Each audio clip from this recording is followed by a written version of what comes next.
Hello friends, welcome to അതേ diaries. അപ്പോൾ ഇന്നത്തെ വീഡിയോ എന്ന് വെച്ച് കഴിഞ്ഞാൽ ഞാൻ ഓൾറെഡി ഷോർട്സ് ഇട്ടിട്ടുണ്ടായിരുന്നു. ഞാനും അമ്മയും കൂടെ കാട്ടാൽ പുസ്തകമേള കാണാൻ വേണ്ടിയിട്ട് പോയി. അതായത് കാട്ടാക്കട എന്ന് പറഞ്ഞ സ്ഥലത്തായിട്ട് എല്ലാ വർഷവും ഞാൻ പഠിച്ച കോളേജിൻ്റെ ഗ്രൗണ്ടിലായിട്ട് ഇങ്ങനെ ഒരു പുസ്തകമേള നടത്താറുണ്ട്. ഞാൻ അവിടെ പഠിക്കുന്ന സമയത്തൊക്കെ ഈ പുസ്തകമേള വന്നു കഴിഞ്ഞാൽ ഞാനും ഫ്രണ്ട്സൊക്കെ എപ്പോഴും ഗ്രൗണ്ടിൽ തന്നെ ആയിരിക്കും. അപ്പോൾ ഈ വർഷം ഞാൻ അമ്മയും കൂട്ടിയിട്ടാണ് പോയത്. അപ്പോൾ ഫസ്റ്റ് കയറുമ്പം തന്നെ ഇതുപോലെ കുറേ റോസ ചെടികളൊക്കെ വെച്ചിട്ടുണ്ട്. അപ്പോൾ നമുക്ക് ചെടിയൊക്കെ വാങ്ങണമെന്നുണ്ടെങ്കിൽ അവിടെ നിന്ന് വാങ്ങാം. അതിനുശേഷം നേരെ അകത്തോട്ട് കയറുമ്പോഴത്തേനും ഫസ്റ്റ് തന്നെ ബുക്കിൻ്റെ ഒരു സ്റ്റോറാണ് കാണുന്നത്. അത് കഴിഞ്ഞിട്ട് അകത്തോട്ട് പോകുമ്പോഴത്തേനും പല സ്റ്റോറുകൾ കാണാൻ വേണ്ടിയിട്ട് പറ്റും.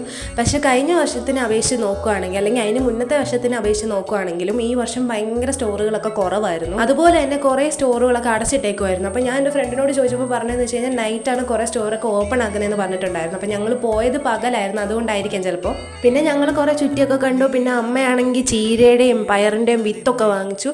പിന്നെ കുറേ സ്വീറ്റ്സ് ഈ പ്രാവശ്യം കൂടുതലായിട്ട് എനിക്ക് തോന്നി. പിന്നെ എല്ലാവരും കണ്ടിട്ട് പുറത്തോട്ട് ഇറങ്ങുമ്പോൾ ഇതുപോലെ ഒരു സ്റ്റേജ് കാണും. അപ്പോൾ എല്ലാ വർഷവും ഇങ്ങനെ സ്റ്റേജിൽ പ്രോഗ്രാംസ് വെക്കാറുണ്ട്. പിന്നെ കുട്ടികൾക്കൊക്കെ കളിക്കാൻ പറ്റിയ കുറേ റൈഡുകളും കാര്യങ്ങളൊക്കെ ഉണ്ടായിരുന്നു. പിന്നെ അതുപോലെ തന്നെ നേരെ ഞാനും അമ്മയും കൂടെ പോയി പാനിപ്പൂരി കഴിക്കാൻ വേണ്ടിയിട്ട് പോയി. പിന്നെ പാനിപ്പൂരിയൊക്കെ കഴിച്ചിട്ട് അവിടെ നിന്ന് ഇറങ്ങി. പിന്നെ തിരിച്ച് വീട്ടിലോട്ട് വരാൻ നേരത്തെ നെയ്യാ ഡാമിലായിട്ട് മാമ്പഴമേളയും പെറ്റ് ഷോയും നടക്കുന്നുണ്ടായിരുന്നു. അപ്പോൾ കഴിഞ്ഞ വർഷം കാട്ടാക്കട വെച്ച് തന്നെയായിരുന്നു ഇത് നടത്തിയിരുന്നത്. അവിടെ കുറേ കിളികളും പൂച്ചകളും അതുപോലെ തന്നെ വേറെ കുറേ പെറ്റ്സും കാര്യങ്ങളൊക്കെ ഉണ്ടായിരുന്നു. പക്ഷെ അവിടെ നിൽക്കാൻ പറ്റാത്ത നാറ്റമായിരുന്നു.